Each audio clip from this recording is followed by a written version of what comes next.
देखिए, रामभद्राचार्य जी सिर्फ आंख से अंधे नहीं हैं, वो दिमाग से भी अंधे हैं, पैदल हैं वो। साधु संतों की अपनी एक मर्यादा है, रामायण में साफ साफ बताया गया। रामभद्राचार्य अगर साधु हैं तो उनको खुद ही जिस ब्राह्मण समुदाय से आते हैं, पाठक, चौबे, दूबे, पता नहीं किन किन सरनेम वालों को कहते हैं कि नीच और अधम है। अरे भाई, जब भगवान श्री कृष्ण ने कहा कि सभी नर बराबर हैं, नर ही नारायण है, तो ये कौन है रामभद्राचार्य? ये सिर्फ आंख से अंधा नहीं है, ये दिमाग से अंधा है, और ये दिमाग से पैदल आदमी है, ये सरकारी एजेंट है। और सरकार को ऐसे नफरती लोगों पर लगाम लगाना चाहिए।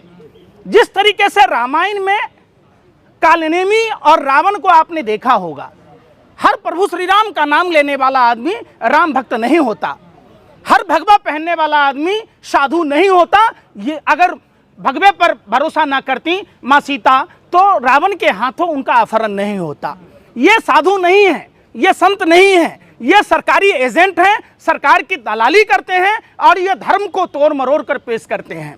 सनातन हिंदू धर्म में, जिस धर्म में 84 लाख योनियों की भरण पोषण की बात होती है, विश्व के कल्याण की बातें होती है, जहां जीने दो और जियो और जीने दो की कामना होती है, सबके मंगल कामनाओं से शुरुआत होती है, वहां इस तरीके की नफरती बोल वाले लोग ये कलजुगी रावण और कालनेमी हैं। कह रहे जिस साधु संत को संस्कृत नहीं आती वो साधु संत, अरे भाई, ज्ञान ही नहीं है उसको। ये सबसे बड़ी बात है, ये अहंकार में है, ये सरकार के दलाल हैं, इसलिए इनको ज्ञानपीठ का पुरस्कार मिला। वरना जिस मानव में गुण होगा वो श्रेष्ठ है, जिसमें गुण नहीं होगा, कार्य के आधार पर वर्ण व्यवस्था कायम की गई थी। और ये वही लोग हैं जो हिंदू धर्म को सवालिया निशान खड़ा करवाते हैं सिर्फ अपने फायदों के लिए। साधु संत, इतिहास गवा रहा है, साधु संतों ने अपना सर्वस्व निछावर किया। महर्षि शिव ने, महर्षि दगीची ने और तमाम, आपने तो विश्वामित्र ऋषि के बारे में सुना होगा, जिस विश्वामित्र जी की तपोभूमि बिहार में है, बक्सर में है, वो कन्नौज के राजा काश के पुत्र थे। उन्होंने पूरा राजपाट छोड़कर जंगल में तपोभूमि बनाया। तमाम जितने भी साधु संत हुए वो सिर्फ और सिर्फ धर्म के प्रचार प्रसार में काम किया। ये लोग हिंदू धर्म के लिए खतरा हैं। और वाकई आज जिस हिसाब से रामभद्राचार्य, बागेश्वर, ये तमाम प्रदीप मिश्रा जैसे लोग, जो यमराज को नहीं जानता, जो भगवान चित्रगुप्त को नहीं जानता, जो श्री कृष्ण जी को के बारे में नहीं जानता, जो राधा रानी के बारे में नहीं जानता, कुछ भी बोल जाता है, तो ऐसे अनिरुद्धाचार्य जैसे लोग, रामभद्राचार्य जैसे लोगों से सावधान रहने की जरूरत है। आप निश्चित तौर पर देश के लोगों को, सभी धर्म के लोगों को, मानने वाले लोगों को अपने अपने धर्मशास्त्र का पालन करना चाहिए। धर्मशास्त्र और धर्म जीवन जीने की कला सिखाता है, जिसमें मानव सेवा को सर्वोपरि माना गया है। बताइए ना, पंजाब में बाढ़ आया, रामभद्राचार्य जी अपने शिष्यों को कहते, उनके पास इतनी सामग्रियां आती जिससे पंजाब के लोगों का भला होता। मणिपुर जल रहा है, मणिपुर में राहत सामग्री पहुंचाने जाते, समझ में आता। बिहार में बाढ़ आती है, वहां जाते, हिमाचल प्रदेश में जाते, उत्तराखंड में जाते। नहीं जी, हम तो सरकार के पक्ष में बोलेंगे, सनातन को कटघरे में खड़ा कराएंगे और जो लोग बोलेंगे उनको उठा के जेल में डालवा देंगे। यही काम बचा हुआ है। सनातन धर्म को ही नहीं, सभी धर्म को जो लोग मानने वाले लोग हैं, हम लोग गांधी और बुद्ध के देश के लोग हैं, जहां राम और कृष्ण के देश के लोग हैं, जहां कण कण में हमारे आराध्यों का वास है। तो निश्चित तौर पर हमारे आराध्यों ने आपस में नफरत करना नहीं सिखाया, हिंसा करना नहीं सिखाया और ऐसी वाणी बोलना नहीं सिखाया जिससे कि दूसरे को तकलीफ होता हो। तमाम जो हमारे गुरु हुए, आराध्य हुए, भगवान हुए, वो सबने सिखाया कि आप दूसरों के साथ वही व्यवहार करो जो खुद को अच्छा लगता हो। प्रेमानंद महाराज को भी आप शब्द बोल रहे हैं, वो तो देखिए। देखिए, मैं क्या बोला आपको, प्रेमानंद महाराज सरकार से कभी कभी सवाल पूछ लेते हैं। प्रेमानंद महाराज जी ने क्या कहा था? वो रामभद्राचार्य जी को चुभता है, वो बागेश्वर जी को चुभता है। हनुमान जी का ननिहाल है हमारे यहाँ बिहार में, गौतम अहिल्या की पुत्री माता अंजना, जिसके पुत्र हुए हनुमान जी। अब वो कहता हनुमान जी को फोन कर रहा मोबाइल। अरे भैया, आपका मामा पहुंचा के आया था कि नाना पहुंचा दिया था हनुमान जी के पास में मोबाइल? कहाँ लिखा हुआ है? हिमालय राज की पुत्री माता पार्वती, जिनका शादी हुआ भगवान शिव के साथ, जो समुद्र मंथन बिहार के मंदार पर्वत से हुआ, बिहार में जाके सनातन का ज्ञान वो रावण कालनेमी की तरह परोस रहा है। सनातन हिंदू धर्म का मतलब है प्यार, एक दूसरे की मदद करना, एक दूसरे कैसे जिएंगे, किसी के खिलाफ नफरत बोलना सनातन नहीं है। ये सरासर गलत है। ये अपने फायदे के लिए धर्म का बेजा इस्तेमाल करते हैं। ऐसे पाखंडियों से प्रेमानंद जी महाराज ने कहा था कि रामचंद्र जी के भाई जब लक्ष्मण जी मूर्छित हुए तो उन्होंने कोई झाड़ फूक नहीं कराई, उन्होंने जादू टोना नहीं कराया, उन्होंने संजीवनी बूटी मंगाई, सुसैन वैद्य मंगाया। क्यों? चूंकि भगवान राम ने साफ और स्पष्ट संदेश दिया रामायण के माध्यम से कि आपको जब भी तबीयत खराब हो तो दवाई और डॉक्टर की जरूरत है। ये क्या कहते हैं? पर्ची निकाल देंगे। कोई कहता है ये कर लो। अरे ये भैया तू कहाँ से सीख के आया भाई, कहाँ से सीख के आया? कह रहे देश में आरक्षण खत्म कर देना चाहिए, नहीं गृहयुद्ध होगा। कौन बोल रहा? ये राम भद्राचार्य ने। इसको जेल में उठा के डाल देना चाहिए सरकार को, लेकिन सरकार नहीं डालेगी क्योंकि सरकार का एजेंट है वो। देखिए, हमेशा से कमजोर लोगों को मदद करना, तो जो लोग शोषित हैं, वंचित हैं, पिछड़े हैं, जिनके पास अभी तक भी ज्ञान रूपी प्रकाश शिक्षा का अभाव है, स्वास्थ्य सेवाएं नहीं है, जिनकी आर्थिक स्थिति सही नहीं है, उन सभी को सरकार को आरक्षण देना चाहिए। आरक्षण कभी भी खत्म नहीं होगा। जो लोग भारत के संविधान पर सवाल उठाते हैं उन्हें देश छोड़कर चला जाना चाहिए। ये देश उनके बाप की बपौती नहीं है, ये देश सबका है और यहाँ के मिट्टी में सभी का खून शामिल है। तो जिनको आपत्ति है वो देश छोड़कर चले जाएं। तुलसीदास जी को भी संस्कृत नहीं आती थी, उन्होंने रामचरितमानस जो है अवध भाषा में लिखी। मैं क्या बोला? तुलसीदास जी ने रामचरितमानस औरंगजेब के समय लिखी। औरंगजेब अगर इतना क्रूर था तो तुलसीदास जी को रामायण लिखने देता, रामचरितमानस? नहीं, उन्होंने। अगर कबीर साहब ने हिंदू और मुसलमान दोनों पर जो कुरीतियां हैं उस पर आक्षेप किया, अगर औरंगजेब इतना क्रूर था तो क्या कबीर साहब को दोहा पढ़ने देता? तो ये मिश्रित सभ्यता का देश रहा है और इस देश में सभी जाति, सभी धर्म, सभी भाषा और प्रांत के लोगों का देश है। इसलिए जो भी लोग एक दूसरे के खिलाफ बयानबाजी करते हैं, एक दूसरे धर्म के प्रति नफरत फैलाते हैं, ऐसे सभी लोग भारत विरोधी लोग हैं, ये राष्ट्र विरोधी लोग हैं। इन पर राष्ट्रद्रोह का मुकदमा चलना चाहिए। राम भद्राचार्य जी तो कह रहे हैं कि हमारे सनातन धर्म में महिलाओं को देवी कहा जाता है, वहीं दूसरे में देवी और बीवी कहा जाता है। तो सबसे बड़ा सवाल है, राम भद्राचार्य जी उस समय कहाँ होते हैं जब प्रधानमंत्री जी प्रज्वल रमन्ना के लिए वोट मांगते हैं? क्यों नहीं उनको देवी नजर आता है उस समय?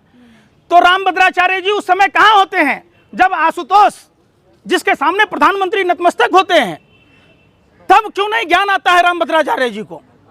तब क्यों नहीं बोलते हैं कि सरका पासवान को 100 रुपए की लौंडिया कहा जाता है, निर्वस्त्र करके गली गली घुमाने की बात की जाती है? क्यों नहीं आता है ज्ञान? तब ज्ञान क्यों नहीं आता है जब माँ बहन बेटियों के अपमान की बात की जाती है, जब कुलदीप सेंगर ने पीड़िता के पूरे परिवार को तबाह कर दिया? तब राम भद्राचार्य जी कहाँ थे? तब राम भद्राचार्य जी कहाँ थे जब हाथरस में घटना हुई? तब राम भद्राचार्य जी कहाँ थे जब मनोहर लाल धाकर ने सरेआम राष्ट्रीय राजमार्ग पर घटने को अंजाम दिया? तब राम भद्राचार्य जी कहाँ थे? तब राम भद्राचार्य जी कहाँ थे जो पौराणिक और वैदिक काल के मंदिरों को जमींदोज कर दिया गया? तब कहाँ थे? कह रहे मुस्लिम समाज में 25-25 बच्चे पैदा किए जाते हैं, 3-3 शादियां करके उसके बाद 3 बार तलाक बोल के छोड़ देते हैं महिलाओं को। मैंने पहले ही आपको कहा कि राम भद्राचार्य जी ब्रह्मा जी के 17 पुत्र थे। तो क्या राम भद्राचार्य जी जवाब देंगे? राम भद्राचार्य जी जवाब देंगे? अगर कई बच्चे का जो अधिक बच्चों का प्रचलन है, तो क्या मोदी जी के यहाँ भी अगर ऐसा नियम लागू होता तो मोदी जी देश के प्रधानमंत्री होते? योगी जी के यहाँ अगर ये नियम लागू होता तो योगी जी क्या मुख्यमंत्री होते? तो भारतीय जनता पार्टी में 162 से ऐसे अधिक नेता हैं जिनके 2 से 4 बच्चे हैं। रवि किशन के पास है, रिंकिया के पापा को देख लीजिए जो 5 रुपए के अंडा के लिए बिग बॉस में छीछा लोदर किया था। तो ये सब कहाँ से ज्ञान लाते हैं?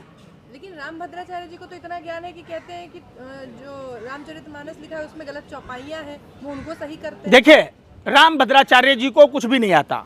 राम भद्राचार्य जी दिमाग से और अकल से पैदल आदमी हैं, अंधे आदमी हैं। आंख से ही सिर्फ अंधे नहीं है। फिर भी कहते हैं मुझे आंख नहीं चाहिए, अगले जन्म में ब्राह्मण का जन्म चाहिए, ब्राह्मण कुल में ही जन्म लेना है।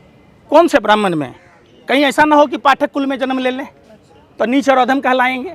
उन्हीं का ज्ञान है, ऐसा कुछ भी नहीं है। समझिए, धर्म शास्त्रों को पढ़िए, एक दूसरे की आलोचना बंद कीजिए। सभी धर्मशास्त्र ये कहता है कि एक दूसरे से ईर्ष्या मत रखो, एक दूसरे से नफरत मत करो, एक दूसरे से कभी भी हिंसा मत करो।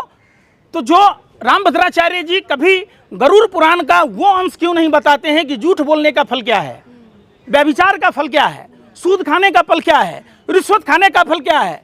तो क्या पाप है, क्या पुण्य के श्रेणी में रखा गया है? रामभद्राचार्य जी को कभी भी आपने इन चीज़ों पर व्याख्या करते हुए नहीं देखा होगा। आज देश में मैं कहता हूं कि 90% हिंदुओं को पूजा पाठ की पद्धति का पता नहीं है, कौन से भगवान को कहाँ पूजा करना है। आप बताइए, जिस देश में लोगों का कचरा फेंकने का ज्ञान नहीं है वो किसी भी धर्मशास्त्र के बारे में क्या जानेंगे? आप भेड़ चाल मत चलिए, आप अपने अपने धर्मशास्त्रों को पढ़िए। धर्मशास्त्र नर सेवा नारायण सेवा की बात कहता है, भूखों को खाना खिलाने की बात कहता है, बीमारों की सेवा करने की बात सिखाता है, प्यासे को पानी पिलाने की बात कहता है, महिला सुरक्षा की बात कहता है, रिश्वत नहीं लेने की बात कहता है, सूद नहीं खाने की बात कहता है। तो आप उस समय आपका धर्म कहाँ चला जाता है? रामभद्राचार्य जी एक के बाद एक जो ये विवादित बयान दे रहे हैं, इसके पीछे कुछ कारण, क्या कारण नजर आता है? देखिए, देश में 2014 के पास एक ऐसी सरकार आई जो नफरती बोल के एचओडी हैं प्रधानमंत्री देश के नरेंद्र मोदी जी। वो हमेशा से ऐसी भाषा का इस्तेमाल करते हैं, उनका अनुकरण पूरा देश कर रहा है। लगभग बहुत सारे ऐसे लोग झुंड में हैं जो सिर्फ, आपने अभी देखा होगा, एक से एक टॉप लेवल के लोग आते हैं। भारतीय जनता पार्टी की सरकार में ऐसा माहौल बन गया है, जो जितना बड़ा लुच्चा उतना बड़ा ऊंचा। इसीलिए लोग जानबूझकर नफरत की भाषा बोलते हैं। आपने अर्जुन सिंह पर सवाल नहीं पूछा, आप ही को कह रहे हैं, आप पत्रकार हैं। एक व्यक्ति, सोचिए क्या कारण है, ये कौन सी सोची समझी साजिश षड्यंत्र प्रयोग है जो अर्जुन सिंह बिहार से आते हैं, उसको बंगाल में स्टेटमेंट दिलाया जाता है? क्या वहां बंगाल और बिहार के लोगों को आपस में लड़ाना चाहती है भारतीय जनता पार्टी? क्या भारतीय जनता पार्टी देश में अराजकता फैलाना चाहती है? वो साफ खुलेआम भारतीय जनता पार्टी के लुखे अर्जुन सिंह कह रहा है कि नेपाल श्रीलंका जैसी स्थिति बंगाल में होनी चाहिए। क्यों होनी चाहिए? यह गांधी और बुद्ध का देश है, यह भगवान महावीर का देश है, जहां शांति और अहिंसा की बात होनी चाहिए। इसको जगाना नहीं कहेंगे। देश के युवाओं से, देश के नागरिकों से हाथ जोड़कर विनती है, किस देश में क्या हो रहा है हमें उससे बहस नहीं है। ये देश हमारा घर है। हम अपने देश में अराजकता का माहौल किसी को भी फैलाने की इजाजत नहीं देंगे।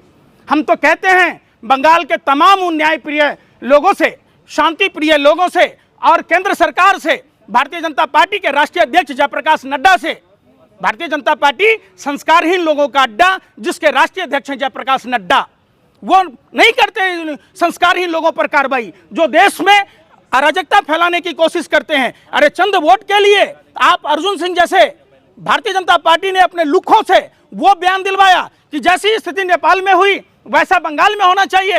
अरे बंगाल भी तो भारत का हिस्सा है, बंगाल हमारा बड़ा भाई है, हम बिहार के लोग छोटे भाई हैं उनके, हम एक दूसरे के पूरक हैं। और अर्जुन सिंह जैसे गुंडा मवाली भाजपाई लुखों को जेल के अंदर होना चाहिए। वहीं बगल में असम में मोदी जी कह रहे हैं कि शिव भक्त है, जहर निगल लेते हैं। मोदी जी तो पता नहीं क्या क्या कहते हैं, खुद मोदी जी को कंफ्यूज हैं। और मोदी जी की बातों पर आप जब देखेंगे तो पूरा एक वेब सीरीज बनेगा कई एपिसोड का, आप एक दिन में देख भी नहीं पाइएगा। रोने धोने का, अरे वो कह रहे थे मोदी जी, सुनो न मोदी, अरे भाई 7 मई 2023 को मोदी जी का भाई पिंडदान कराए थे। उस दिन मोदी जी को गया जी में होना था तो कर्नाटक में रोड शो कर रहे थे। हिंदू धर्म में 2 बार पिंडदान होता है क्या? कहाँ से पढ़ के आए? सुनो, मोदी जी कहते थे भ्रष्टाचारी हमारा ताप नहीं सहेगा।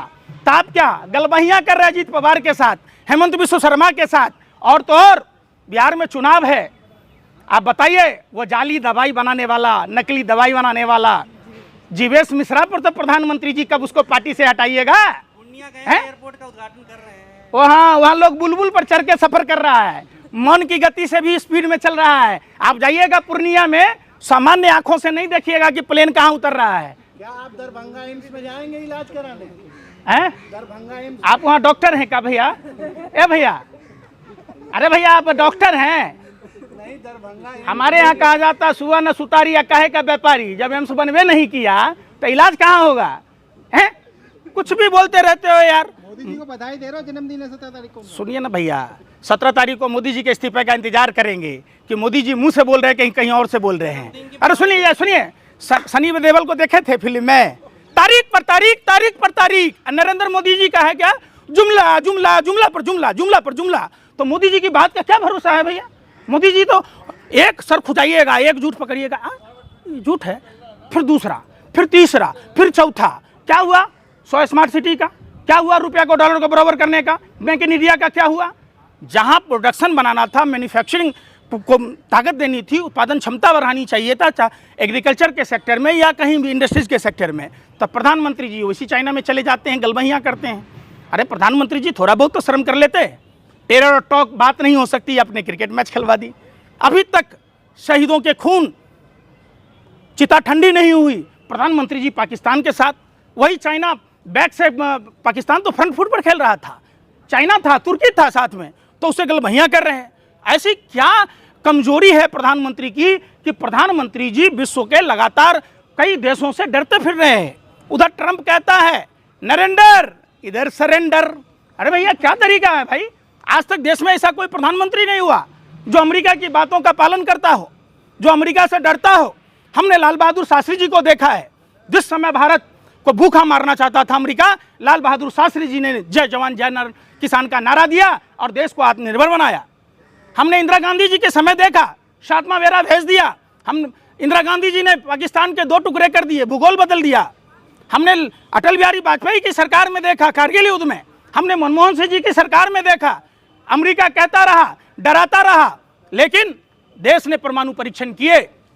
पहला ऐसा प्रधानमंत्री देखा, कमजोर प्रधानमंत्री, बुजदिल प्रधानमंत्री, जिसने नरेंद्र, हाँ जी सर, सरेंडर। क्या मतलब है? मोदी जी जैसा जहर का घूंट कोई पी सकता है, वो खुद कह रहे हैं मैं शिव भक्त हूँ। उस पर जवाब दीजिए। वो कहते हैं अवतारी हैं। आप तो पता होगा, आज के दिन कहीं देखे हैं आप अवतारी? डायरेक्ट आसमान से कोई टपक के आता है? सबसे बड़ा अपमान देश के प्रधानमंत्री नरेंद्र मोदी जी ने अपनी माँ का किया।